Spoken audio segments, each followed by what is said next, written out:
once again. Hello दोस्तों, मैं रवि कुशवाहा। आज के इतिहास के इस लेक्चर में हम बात करेंगे महाजनपद काल का और मगध का उत्कर्ष का। हम बात करेंगे आज कि कैसे जनपद से महाजनपद बना, और साथ ही साथ हम बात करेंगे कि कैसे मगध साम्राज्य उस समय सबसे बड़ा साम्राज्य बना और उसका उत्कर्ष कैसे हुआ, और मगध साम्राज्य के अंदर कौन कौन से वंश आए उसके बारे में हम चर्चा करेंगे। कौन कौन से महान राजा हुए उसके बारे में हम इस लेक्चर में चर्चा करने वाले हैं। तो आइए हम देखते हैं महाजनपद काल। महाजनपद काल और मगध का उत्कर्ष। ठीक है, तो देखिए महाजनपद काल पढ़ने से पहले हम देखेंगे इसके पीछे बैकग्राउंड को देखेंगे। ये जो महाजनपद काल, महाजनपद बना कैसे, इसके पीछे देखेंगे। तो हम देखेंगे कि 6ठी सेंचुरी बीसी में, 6ठी शताब्दी ईसा पूर्व में हम बात करेंगे 6th सेंचुरी बीसी। कहने का मतलब 500 से 600 ईसा पूर्व की बात हम कर रहे हैं। 6th सेंचुरी बीसी कहने का मतलब ये हुआ। और इस समय बहुत सारे परिवर्तन आए, धार्मिक परिवर्तन आए, राजनीतिक परिवर्तन आए, बहुत सारे परिवर्तन आए। हम सबकी बात करेंगे। तो हम पहले बात करेंगे 6th सेंचुरी बीसी को हम क्या क्या बोलेंगे। तो 6th सेंचुरी बीसी को एक तरह से हम बोलते हैं हलचल का काल या परिवर्तन का काल। इसमें बहुत सारे हलचल हुए, बहुत सारे परिवर्तन हुए, तो हलचल का काल बोलते हैं। इसे बहुत सारा हलचल मचा और परिवर्तन हुआ। ठीक है, तो देखिए कौन कौन से क्षेत्र में हलचल हुए, कौन कौन से क्षेत्र में परिवर्तन हुए। अगर इसकी हम बात करेंगे तो हम देखेंगे, तो पहला अगर हम देखेंगे तो इस समय हमारा धार्मिक परिवर्तन की बात करेंगे। धार्मिक परिवर्तन बोलिए, सांस्कृतिक परिवर्तन बोलिए, सब इसके अंदर आएगा। तो धार्मिक परिवर्तन में अगर हम बात करते हैं, धार्मिक परिवर्तन में, तो हम देखते हैं कि जिसमें उस समय जो वैदिक धर्म थे, वैदिक सभ्यता की हम बात करेंगे वैदिक काल में, तो उसमें जो वैदिक धर्म था उसका विरोध हुआ। वैदिक धर्म का विरोध हुआ और नए नए धर्मों का उद्भव हुआ। ब्राह्मण लोग थे जो उसमें हम बात करेंगे ब्राह्मण का, तो ये अपने आप को श्रेष्ठ मानते थे। तो ब्राह्मण और क्षत्रिय में बहुत ज्यादा मतभेद हुआ और क्षत्रिय लोग उठ खड़ा हुए और नए धर्मों का विकास किया, नए धर्मों का उद्भव हुआ। जैसे कि जैन धर्म की बात करेंगे, बौद्ध धर्म की बात करेंगे, तो ये सब वैदिक धर्म के विरोध में हुआ। ठीक है, तो वैदिक परिवर्तन क्या हुआ, इस धार्मिक परिवर्तन क्या हुआ, तो वैदिक धर्मों का विरोध और नए धर्मों का उद्भव। जैसे कि आप लोग जान रहे हैं जैन धर्म और बौद्ध धर्म, लिखने की जरूरत नहीं है। ठीक है, ये धार्मिक परिवर्तन हुआ। हम बात करें राजनीतिक परिवर्तन का।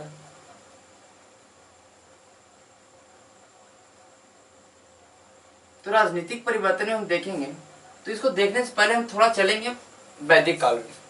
तो वैदिक काल में हम लोग देखते हैं कि पूर्व वैदिक काल और उत्तर वैदिक काल। पूर्व वैदिक कहने का तो ऋग वैदिक काल और उत्तर वैदिक काल। तो पूर्व वैदिक काल, ऋग वैदिक काल में हम लोग क्या देख रहे थे कि उसमें सबसे बड़ी इकाई के रूप में था जन। सबसे बड़ी इकाई के रूप में जन था, और इसके जो जन के जो शासक होते थे उसको बोलते थे जनपति। और इसका काम क्या था कि एक कबीला उसका रक्षा करना, इसके लोगों का रक्षा करना, साथ ही साथ इसके पशुधन का रक्षा करना, ये काम था हमारा जनपति का, जंस गोपा का। लेकिन जैसे ही हम उत्तर वैदिक काल की ओर चलते हैं तो लोहे का खोज होता है, लोहे का खोज होता है। तो अब कृषि गहन जुताई होने के साथ साथ कृषि में थोड़ा मतलब हम देखते हैं इंक्रीज होता है यहाँ पे कृषि में, खेती में। ठीक है, अब फिर बात करेंगे हम कि लोहे के हथियार बनते हैं। जब लोहे का हथियार बनता है तो राजा लोग अब क्या होते हैं, जो एक जन है दूसरे जन पर आक्रमण करेगा, इसको जीतना चाहेगा और अपने साम्राज्य को बढ़ाना चाहेगा। तो जन जन मिला के यहाँ पे हम उत्तर वैदिक काल में देखते हैं कि जनपद का विकास हो चुका था, जनपद बन चुके थे। ठीक है, उसमें की हम बात करेंगे वैदिक काल में। तो उत्तर वैदिक काल में जनपद आ चुका था। ठीक है, जनपद बन चुका था। एक जन दूसरे जन पे कब्जा करके जनपद का निर्माण कर रहे थे, और इनका मुख्य कार्य था क्षेत्र विशेष परिवर्तन लाना। अब इनका मुख्य काम था क्षेत्र, जो जनपद के जो मुखिया होते थे, जनपद का जो शासक होता था उसको भूपति बोलने लगे थे। कहने का तो भूपति, कहने का तो भू मतलब क्या हुआ, हमारा जमीन या जो भी भू मतलब जमीन हुआ, उसका उसका पति। तो अब देखिए, इसके पहले हम लोग देखे थे कि कबीला का रक्षा करना, पशुधन का रक्षा करना, लेकिन अब जनपद में देख रहे हैं कि अब जमीन का मामले में आ गया, अब क्षेत्र को बढ़ा रहा है, अब यहाँ पे क्षेत्र विशेष पे ध्यान दे रहा है यहाँ पर के लोग। तो उसी तरह देखेंगे हम 6th सेंचुरी BC में ये जनपद है, अब जनपद से भी आगे जाके महाजनपद बन जाता है, बहुत सारे जनपदों को मिला के बनता है महाजनपद। और इसी की हम बात करेंगे, 16 महाजनपद होता है, और 16 महाजनपद में सबसे ज्यादा पावरफुल मगध साम्राज्य होता है, और कैसे होता है इसके बारे में हम चर्चा करेंगे। तो ये हमारा राजनीतिक परिवर्तन था। अब अगर हम बात करेंगे आगे हम बात करेंगे आर्थिक परिवर्तन का।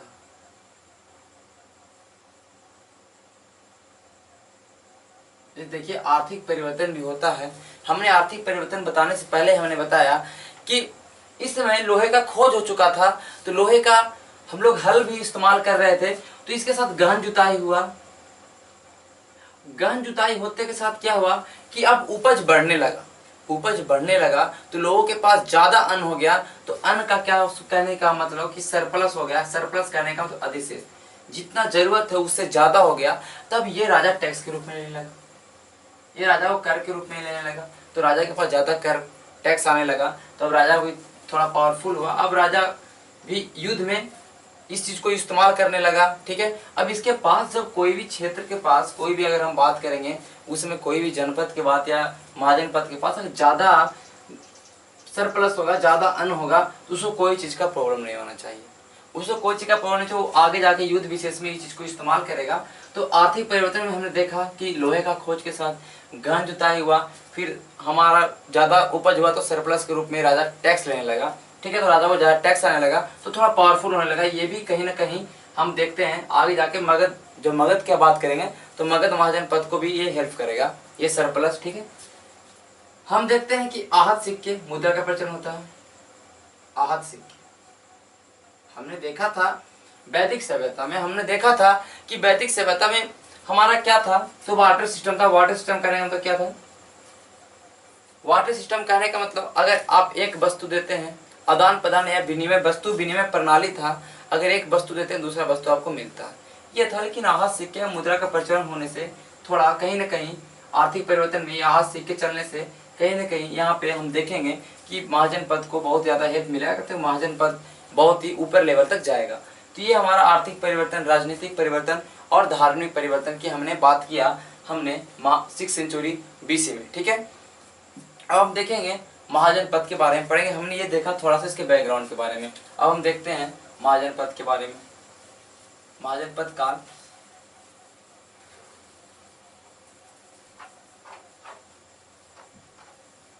देखिए, तो महाजनपद काल की अगर हम बात करेंगे तो हम सबसे पहले देखेंगे कि महाजनपद, तो ये महाजनपद 16 महाजनपद की चर्चा मिलती है दो चीजों में। 16 महाजनपद की चर्चा दो चीजों मिलती है, और वो दो चीज है, दो ग्रंथ हैं हमारे। एक हमारा जैन ग्रंथ और एक हमारा बौद्ध ग्रंथ। जैन ग्रंथ की बात करेंगे तो भगवती सूत्र में 16 राज्यों का उल्लेख है, और साथ ही साथ बौद्ध ग्रंथ में हमारा अंगुत्तर निकाय, ये भगवती सूत्र, ये याद रखिएगा, अंगुत्तर निकाय। और ये अंगुत्तर निकाय की अगर हम बात करेंगे, ये बहुत बार पूछ चुका है कि कहाँ पे 16 महाजनपद का उल्लेख है, कौन से बौद्ध ग्रंथ में, तो अंगुत्तर निकाय। अंगुत्तर निकाय में 16 महाजनपदों का उल्लेख है, और ये हमको अंगुत्तर निकाय देखने को मिलता है सूत्र पिटक में, हमने बताया था बौद्ध साहित्य में, ठीक है। आपने अगर वीडियो देखा हुआ तो आपको पता होगा।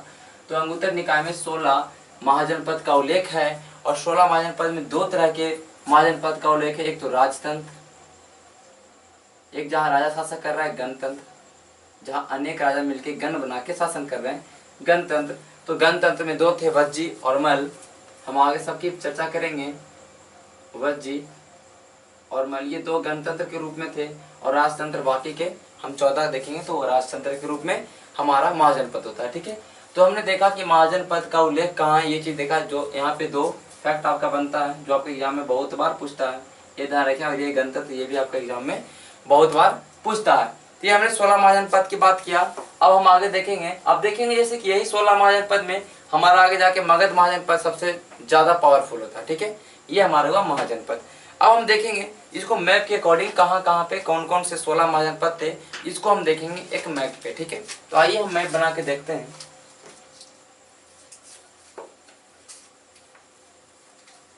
तो आइए हमारा मैप तैयार है और साथ ही साथ महाजनपद और उनकी राजधानियां का लिस्ट भी तैयार है। तो हम देखते हैं, पहले मैप के अनुसार हम चलेंगे। तो हम देखेंगे पहले हम भारत के बाहर देखेंगे, जो पाकिस्तान के क्षेत्र में है 2 महाजनपद थे, कंबोज और गांधार। पाकिस्तान के बाहर थे 2, कंबोज और गांधार। फिर चलेंगे हम देश के अंदर, भारत के अंदर चलेंगे कुरु, जो कि हमारा हम बात करेंगे कुरु हरियाणा के क्षेत्र में, हरियाणा और दिल्ली के आसपास वाले क्षेत्र में कुरु महाजनपद। ठीक है, फिर हम बात करेंगे सूरसेन, तो सूरसेन की बात करेंगे, सूरसेन मथुरा के आसपास के क्षेत्र है। चेदी उसके नीचे ये भी यूपी में आता है। ठीक है, अवंती की बात करें उज्जैन, जो मध्य प्रदेश के आसपास क्षेत्र में आता है। हम इधर चलेंगे पांचाल, पांचाल ये हमारा आएगा वो यूपी के क्षेत्र में। कौशल भी हमारे यूपी के क्षेत्र में आएगा।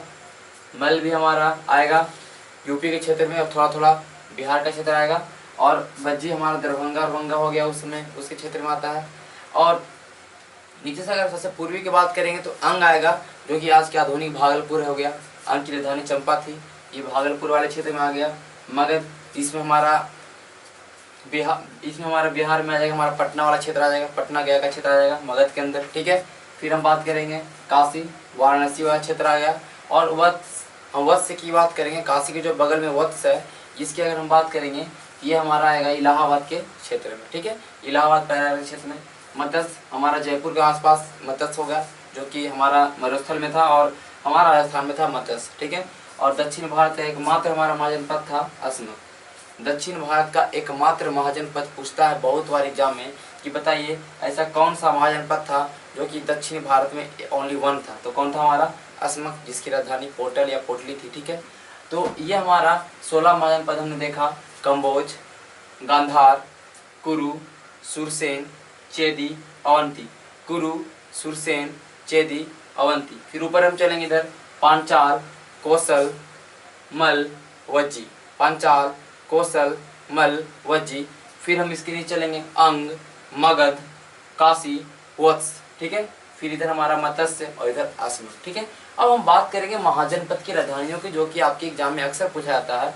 तो हम अगर बात करेंगे तो पहले हम चलिए देखिए, हमने एक तैयार किया है एक लिस्ट, जो कि हमने देखा है कुरु, कंबोज, काशी, कौशल। लेकिन हमने देखा के लेटर से, फिर हमने देखा मगध, मल, मत्स्य। याद करने के लिए आपको आसानी होगा 16 महाजनपद। ठीक है, के का अगर हम बात करेंगे तो K4, कुरु, कंबोज, काशी, कौशल, ये 4 हैं। हम मल से बात करेंगे M से मगध, मत्स्य और मल, M3। हम बात करेंगे अंग से आ से अंग, अस्मक, अवंती, ये भी 3 है, A3। ठीक है, और फिर हम बात करेंगे व से V से, तो वत्स और वज्जी, V2। और फिर बाकी ये लास्ट के जो 4 है सुरसेन, चेदी, गांधार और पांचाल। तो आपको अगर एक बार थोड़ा ध्यान अगर आप दीजिएगा तो आपको 16 महाजनपद आराम से याद हो जाएगा। थोड़ा आपको समय देना पड़ेगा और उसकी राजधानियाँ भी आराम से याद होगी, ऐसा कुछ नहीं है। और फिर बार बार जब पढ़िएगा, आप आगे के चैप्टर जब पढ़िएगा तो आपका जब इसका उल्लेख होगा तो आपको राजधानियाँ आसानी से याद हो जाएगा। ठीक है, तो हम एक बार राजधानियों को देख लेते हैं। ठीक है, तो हम बात करेंगे कुरु, जो कि हरियाणा के आसपास वाले क्षेत्र में था। कुरु हरियाणा और दिल्ली के आसपास वाले क्षेत्र था। तो कुरु की राजधानी हमारा इंद्रप्रस्थ, हस्तिनापुर। कुरु का राजधानी क्या होगा, इंद्रप्रस्थ और हस्तिनापुर। हम बात करेंगे फिर कंबोज, तो कंबोज का राजधानी होगा हाटक, राजपुर। कंबोज का राजधानी होगा हाटक या राजपुर। और ये कंबोज हमारा कहाँ था, तो पाकिस्तान के क्षेत्र में। ठीक है, पाकिस्तान में था हमारा कंबोज और इसकी राजधानी होगी हाटक या राजपुर। हम बात करेंगे काशी, तो काशी की राजधानी होगी वाराणसी। आज के आधुनिक जो वाराणसी हम देख रहे हैं वो काशी, यहाँ पे इसकी राजधानी होगी वाराणसी। काशी राजधानी कहाँ होगी, वाराणसी। साथ साथ हम बात करेंगे कौशल, तो कौशल की राजधानी होगी श्रावस्ती। कौशल की राजधानी होगी श्रावस्ती। कौशल की क्या राजधानी होगी, श्रावस्ती। और ये कौशल के अंडर में था काशी। कौशल के अंडर में था काशी, कहने का मतलब कौशल का चलता था काशी पे ज्यादा, यहाँ पे चलता था हमारा। जब देखेंगे हम बात करेंगे आगे, तो कौशल ऐसा मतलब महाजनपद है जो कि काशी पे कंट्रोल करके रखा। ठीक है, काशी को कंट्रोल करके रखा हमारा कौशल। ठीक है, तो कौशल की राजधानी श्रावस्ती। मगध जो सबसे बड़ा आगे जाके बना, सबसे पावरफुल बनेगा, तो मगध की राजधानी हम बात करेंगे गिरिव्रत। जो कि राजगीर को बोला जाता था गिरिब्रज, राजगीर को बोला जाता था गिरिब्रज। फिर आगे चल के मगध की राजधानी पाटलिपुत्र भी होती है, आगे चल के मगध की राजधानी पाटलिपुत्र भी होगी, तो मगध की राजधानी गिरिब्रज या राजगिरी, ठीक है। फिर बात करेंगे मल, तो मल की राजधानी कुशीनारा, कहीं कहीं पावा भी लिखा रहता है, तो ये भी याद रखिए कुशीनारा या पावा, कुशीनारा या पावा, ठीक है। जहाँ की मल कुशीनारा या पावा, इसकी राजधानी है कुशीनारा या पावा, ठीक है। बात करेंगे मत्स्य, जो कि जयपुर में था और ये हमारा राजस्थान के क्षेत्र में था। मत्स्य महाजनपद, इसकी राजधानी विराटनगर, एग्जाम में बहुत बार पूछ चुका है मत्स्य महाजनपद की राजधानी तो विराटनगर। ये साउथ वाला असमक, किसकी राजधानी बहुत बार पूछ चुका है। वो ऐसा चीज का आपको एग्जाम में पूछेगा जो कि आपका थोड़ा कुछ ना कुछ इंपॉर्टेंट, जैसे कि ये सबसे साउथ में सबसे ओनली वन था, इसका पूछेगा, ठीक है। उसी तरह मत्स्य थोड़ा हम देखेंगे राजस्थान के क्षेत्र में था, इसलिए इसको पूछता है, ठीक है। तो मत्स्य की राजधानी विराटनगर, मल की राजधानी कुशीनारा। अंग, जो कि हमने बताया कि सबसे पूर्वी अगर महाजनपद है तो हमारा अंग है, सबसे पूर्व से चलेंगे तो सबसे पहले हमारा अंग आएगा, और ये अंग हमारा भागलपुर के क्षेत्र में आएगा, बिहार में, और इसकी राजधानी है चंपा। भागलपुर मुंगेर जो भी है, ठीक है। तो अंग की राजधानी चंपा। असमक हमने बताया कि सबसे दक्षिणी भारत का एक और एकमात्र महाजनपद तो पोटली, दक्षिणी भारत का एकमात्र महाजनपद हमारा असमक है, यहाँ लिखते हैं दक्षिणी भारत का एक मात्र महाजनपद, ठीक है।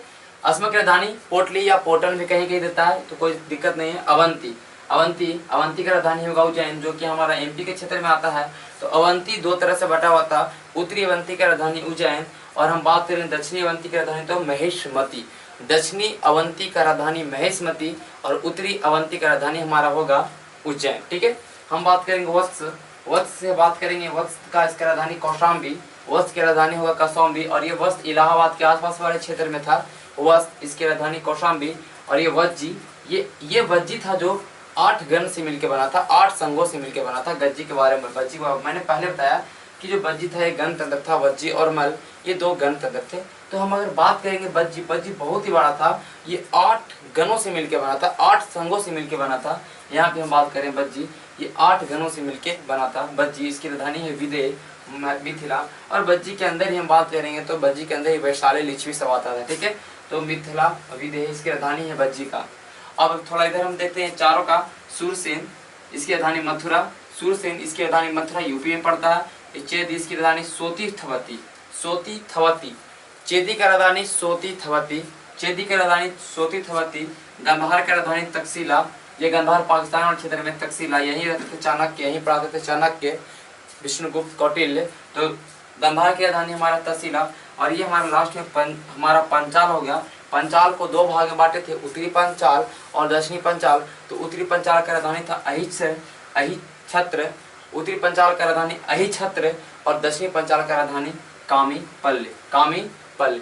तो हमने देखा महाजनपद के बारे में, कुरु कंबोज काशी कौशल, कुरु कंबोज काशी कौशल, मगध मल मत्स्य, कुरु कंबोज काशी कौशल, मगध मत्स्य मल, अंग अस्मक अवंती, वज्जी वत्स, वज्जी वत्स, सूरसेन, चेदी, हमारा गंधार और पांचाल। 16 महाजनपद आपको याद हो जाएगा अगर आप मेमोराइजिंग करेंगे हर चीज़ को बार बार तो, और साथ साथ राजधानी भी आप याद करिए, क्योंकि बहुत ही ज़्यादा आपके एग्जाम के दृष्टिकोण से बहुत ही महत्वपूर्ण है, तो आपको याद करना पड़ेगा। तो हमने मैप के माध्यम से देखा कहाँ कहाँ पे कौन सा है और कहाँ राजधानियाँ हैं, ये भी देखा। तो आप इसका स्क्रीनशॉट ले लीजिए, ठीक है, और उसको फिर नोट भी कर लीजिएगा। फिर उसके बाद हम बताएंगे आगे मगध महाजनपद के बारे में पढ़ेंगे, ठीक है। तो आपने स्क्रीनशॉट ले लिया तो मैं इसको मिटा सकता हूँ अब।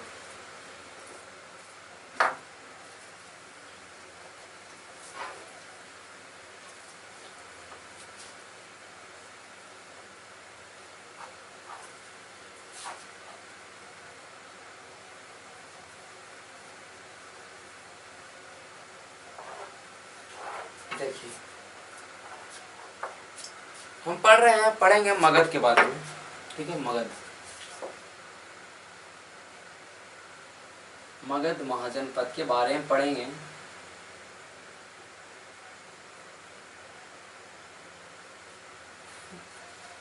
तो मगध महाजनपद के बारे में पढ़ेंगे तो इसमें पहले अगर हम बात करेंगे तो सबसे इसमें पहला हमारा जो वंश आएगा बृहदर्थ वंश आएगा, ठीक है। फिर इसके बाद हमारा आएगा हर्यक वंश, ठीक है।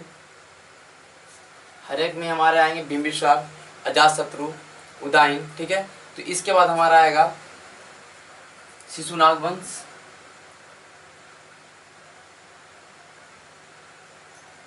शिशुनाग वंश के बाद आएगा नंद वंश, और ये नंद वंश के बाद आएगा मौर्य वंश, ठीक है। जुटो। तो हम ये सब चीजों के बारे में चर्चा करेंगे मगध महाजनपद में। मगध महाजनपद में वीरधर सबसे प्राचीन वंश या मगध पे सबसे पुराना या प्राचीन राजवंश की बात करेगा तो वीरधर होगा, और उसके बाद हर्यक वंश, शिशुनाग वंश, नंद वंश और मौर्य वंश। ये चीज को आप याद करिए, ठीक है।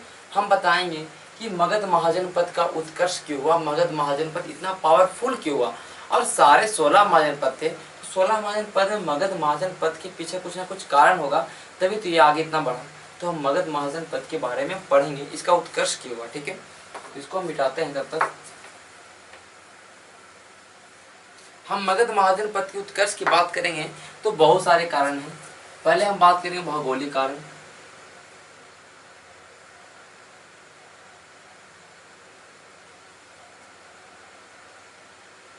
भौगोलिक कारण में हम देखेंगे कि इसकी राजधानियां देखेंगे, ठीक है। भौगोलिक कारण में इसकी राजधानियां देखेंगे तो मगध की राजधानी हम देखते हैं। पहला तो राजगीर, गिरिब्रज, गिरिब्रज जिसको राजगीर बोलते हैं।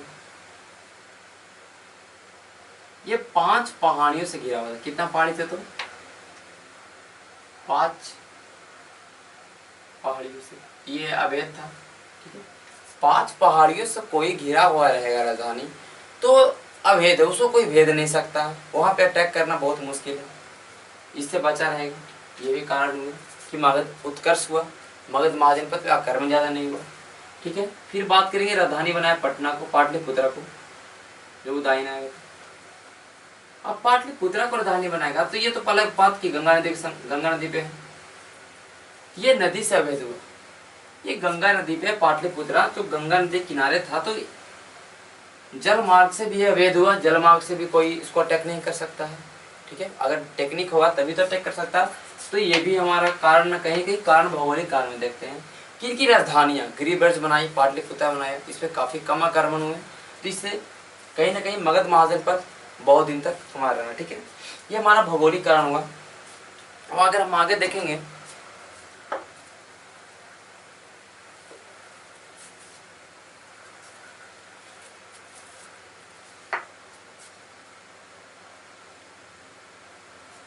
ठीक है, तो अगर हम आगे इसके देखेंगे थोड़ा, अगर हम कारण देखेंगे तो देखिए ये गंगा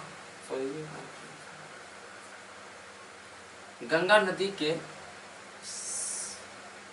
सहायक नदियां, गंगा नदी और उसके सहायक नदियां में ये हमारा पूरा पूरा हमारा मगध महाजनपद फैला हुआ था। तो यहाँ पे हम बात करेंगे तो इसकी मिट्टी उपजाऊ होगी,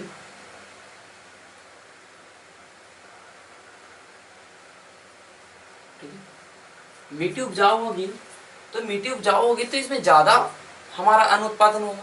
हमने पहले बात किया सरप्लस की, तो ज्यादा अनुत्पादन होगा तो सरप्लस होगा, अधिशेष इसको बोलेंगे, ज्यादा उत्पादन होगा तो इसको राजा कर के टैक्स में लेगा, कर के रूप में।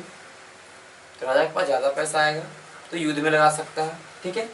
तो ये सरप्लस आएगा, कर आएगा, ठीक है। साथ ही साथ लोहे का जब खोज होगा तो मैंने बताया गहन जुताई होगा, ये भी बात हमने चर्चा कर चुका है। लोहे को होने के साथ गहन जुताई होगा, ये भी कहीं ना कहीं एक कारण होगा कि मगध इतना फला फूला, ठीक है, मगध महाजनपद इतना फला फूला। ये हम कारण की बात करें, ये आपका एग्जाम में ऐसा पूछता नहीं है, लेकिन हम कारण की बात करें आखिर मगध महाजनपद इतना आगे बढ़ा था, बड़ा क्यों, ठीक है। हम फैक्ट की बात अभी नहीं कर रहे हैं।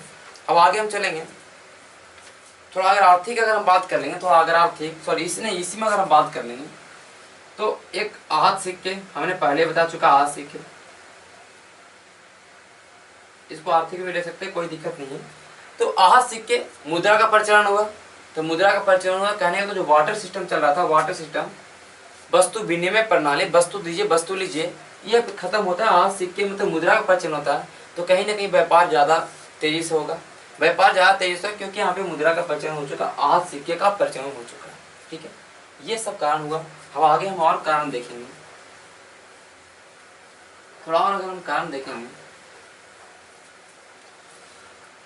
तो अगर हम बात करें राजनीतिक कारण का,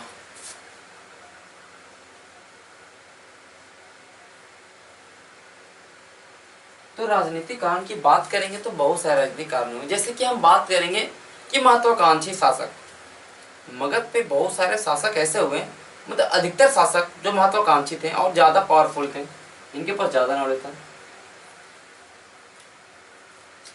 महत्वाकांक्षी शासक,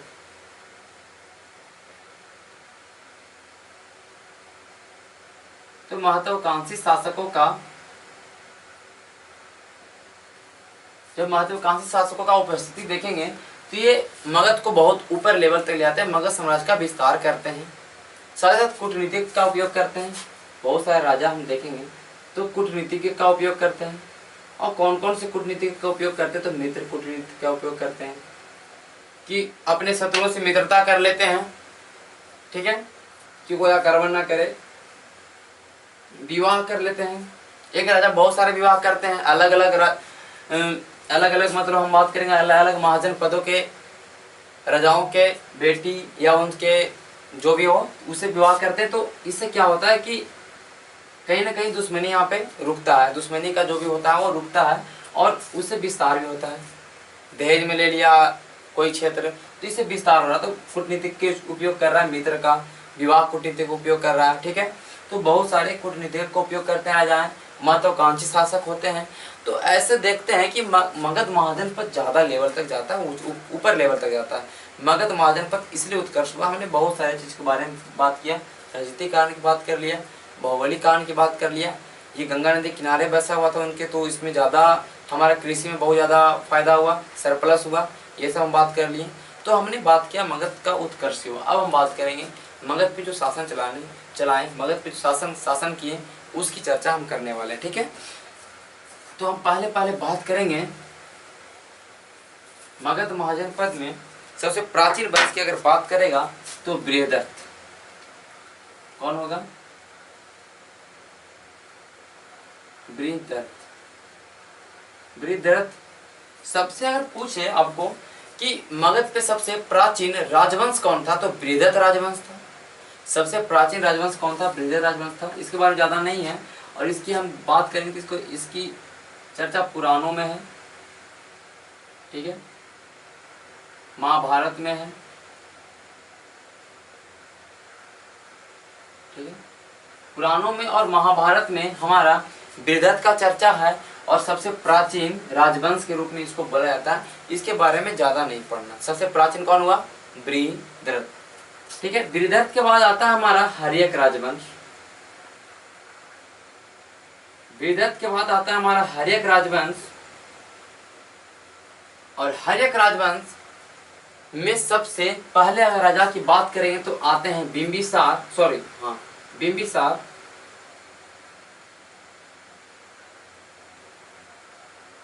ठीक है। सबसे पहले राजा था हमारे बिंबिसार। इसके बाद आएगा अजातशत्रु,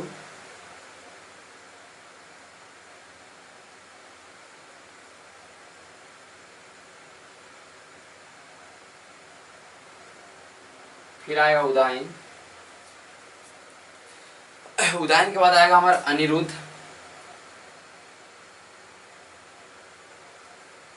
फिर हमारा आएगा मुंडक, फिर नागदशन। हर्यक वंश का सबसे अंतिम राजा की बात करेगा तो नागदशन, और हर्यक वंश के संस्थापक की बात करेगा तो बिंबिसार। तो आइए हम देखते हैं बिंबिसार के बारे में, बिंबिसार राजा के बारे में, इसकी क्या क्या खासियत है, इनका क्या क्या काम हुआ, ठीक है। तो हम बात करेंगे पहले बिंबिसार, और हम बात कर रहे हैं हर्यक राजवंश की, ठीक है। ये आपको ध्यान होना चाहिए, हम किसकी बात कर रहे हैं तो हर्यक राजवंश की, और उसमें हम बात कर रहे हैं बिंबिसार की।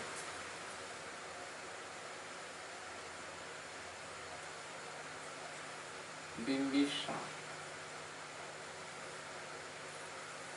तो पहला इसके बारे में अगर बात की जाए, बिंबिसार के बारे में अगर बात की जाए तो ये हर्यक वंश का संस्थापक, पहला पॉइंट आप लिखते जाइए। ये हमारा हुआ हर्यक वंश का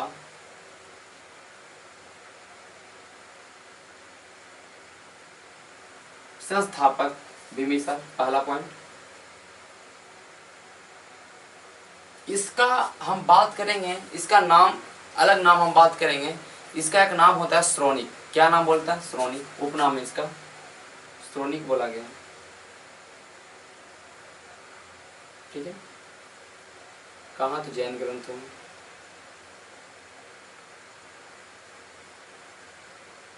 ठीक है, बिंबिसार के बारे में हमने देखा कि हर्यक वंश का संस्थापक है, साथ ही साथ इसको श्रोणिक, जैन ग्रंथों में बोला गया श्रोणिक। ठीक है, अब इसकी हम बात करेंगे। तीनों ने 3 नीतियां अपनाई।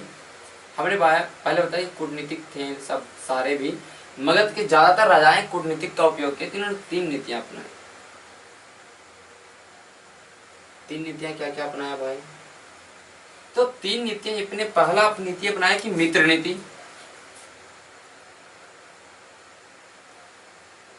अब मित्र नीति क्या हुआ कि जब अवंती के राजा थे चंद्रपद्रियोत, अवंती के एक राजा थे चंद्रपद्रियोत, और अवंती से ज्यादातर दुश्मनी चलता था मगध का। लेकिन जब अवंती के राजा चंद्रपद्रियोत पीलिया रोग से ग्रसित हुए, ठीक है, हम लिख देते हैं अवंती नरेश चंद्रपद्रियोत जब पीलिया रोग से ग्रसित हुए तो इन्होंने अपने राजवैद्य जीवक को भेजा इलाज करने के लिए। अब बताइए, इनके शत्रु देश था, शत्रु हमारा महाजन पद, मगध का शत्रु था अवंती। और जब यहाँ के राजा जो नरेश थे चंद्रपद्रियोत जब पीलिया रोग से ग्रसित हुए तो इनका एक हमारा राजवैद्य था, इनका एक राजवैद्य था, उनका नाम था जीवक, बहुत ही फेमस था। इसको भेजा उसका इलाज करने के लिए। तो जब ये सही होगा तो कहीं ना कहीं मित्र तो होगा, तो मित्रता से इन्होंने अपनाया, अपना राज विस्तार करने के लिए मित्र बनाया अपने दुश्मनों को, पहला बात। और हम बात करेंगे सेकंड में वैवाहिक नीति। ठीक है, इधर लिख देते हैं, कोई दिक्कत नहीं। वैवाहिक नीति,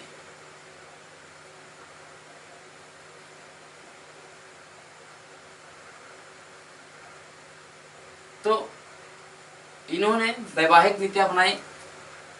अलग अलग महाजन पदों की बेटियां पुत्रियां देखी हुई पुत्रियां से, बहनों से शादी किया उनके, क्योंकि इन्होंने शादी किया, इसके पीछे हम कारण बताएंगे क्यों शादी किया। और ये शादी किया उसके बाद क्या हुआ, अपना क्षेत्र विस्तार के लिए, सारा कुछ कर रहा अपना क्षेत्र का विस्तार करने के लिए इन्होंने नीति अपनाया, वैवाहिक नीति।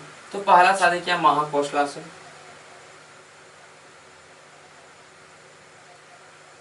हम बात करें महाकोशला, ये था कौशल नरेश, कौशल के राजा प्रसेनजीत की बहन। तो कौशल की राजा प्रसेनजीत की बहन महाकोशला से शादी किया बिंबिसार। फिर बात करेगा, फिर शादी करेगा चेलन्ना से। ठीक है,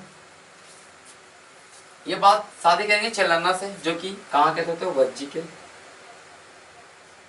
वज्जी संघ या वज्जी नरेश लिखिए,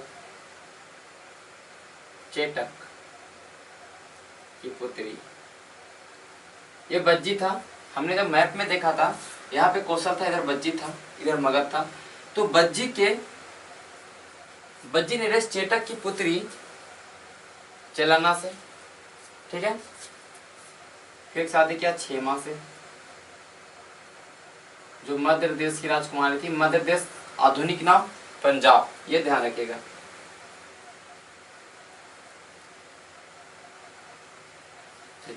मध्य देश की राजधानी क्षेमा से शादी किया महाकोशला चेलन्ना क्षेमा। ठीक है, ये वैवाहिक नीतियां अपनाया अपना साम्राज्य विस्तार करने के लिए। ठीक है, किन्होंने? तो बिंबिसार ने। अब देखिए, हम बात करेंगे थोड़ा बिंबिसार के बारे में।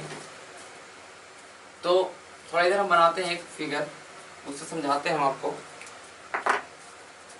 ये हमारा हो जाएगा मगध, हमारा हो जाएगा अंग, छोटा बनाते हैं अंग को, वज्जी,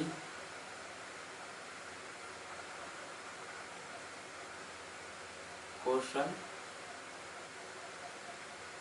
काशी, वत्स।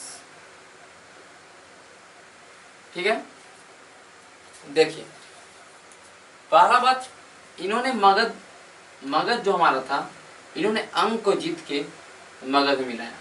ठीक है, अंग महाजन पद को जीत के इन्होंने मगध में मिलाया। अब देखिए इन्होंने काशी को भी जीत सकता था, कौशल को जीत सकता, क्यों नहीं जीता? अब देखिए काशी छोटा तो था, लेकिन इसमें किसका हक चलता था? कौशल नरेश का। और ये कौशल कहीं ज्यादा पावरफुल था हमारा मगध से उस समय। ठीक है, तो इसने दिमाग लाया, ठीक है, कि अगर हम काशी पे अटैक करते तो समझिए कि कौशल पे अटैक करना होगा।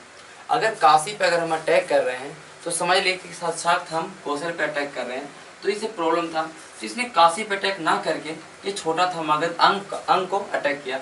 अब बज्जी पे तो करेगा नहीं, बज्जी तो खुद 8 संघों से मिलके बना है, तो ज्यादा पावरफुल और 8 रजाएं हैं, 8 संघ से मिलके बना, 8 गणों से, तो बज्जी पे नहीं किया, बद थोड़ा दूरी में था। तो इसने तो मगध ने दिमाग लगाया और वैवाहिक नीतियां अपनाई। तो इसके 2 सलाहकार थे। ठीक है, 2 सलाहकार थे, हम दोनों सलाहकार की बात करेंगे। हम यहाँ पे ये मिटा देते हैं, अभी यहाँ पे बनाते हैं हम।